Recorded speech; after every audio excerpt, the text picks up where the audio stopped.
Hello students, now we are going to learn what is the degree of a polynomial. The degree of a polynomial is the highest exponent value of any of its term. So whenever we consider a polynomial like 3x square minus 6x plus 5, here we have three terms. Now this is x power 1 and here we have x power 0 and here we have x power 2. Now the degree of the polynomial is 2 because highest exponent value is 2 of any of its term. Therefore, it's a simple thing. We can see all the exponents and which one is the highest, then we can call it as the degree of the particular polynomial. Now, according to that, we are going to divide the polynomials into 5 types. The first one, if the degree is 0, then we can call it as a constant polynomial.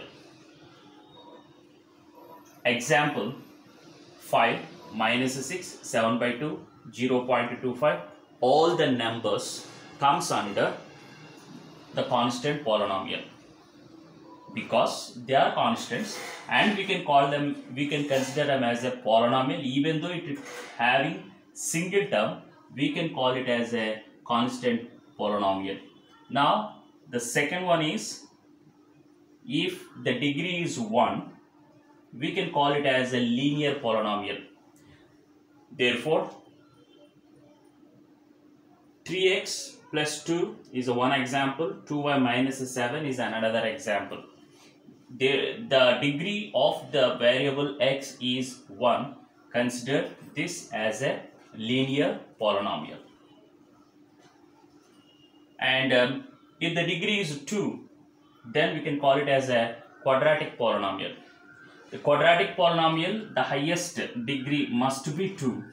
For an example, 5x square plus 6x plus 7 or x square minus 7. Here it need not to be 3 terms, even the 2 terms also it can consider as a quadratic polynomial. Even y cube, y square, this is only one term and a single term and the degree of that polynomial is 2. Therefore, we can consider as a quadratic polynomial. The third one is, the next one is the degree 3, that is cubic polynomial. For an example, 5x cube minus 3x square plus 5x plus 3 or x cube plus 2x plus 1. The highest power of the polynomial is 3. Here also the highest power or the exponent is 3. Therefore, we can call it as the cubic polynomial or biquadratic polynomial. The degree 4, then it is called biquadratic polynomial. For an example, 3x power 4 minus 7x cube plus 5x square plus 1 or 3x power 4 minus 3 considered as a biquadratic polynomial. These are the types of the polynomials. So you can write down 5 examples of each as your own practice. That's all. Thank you.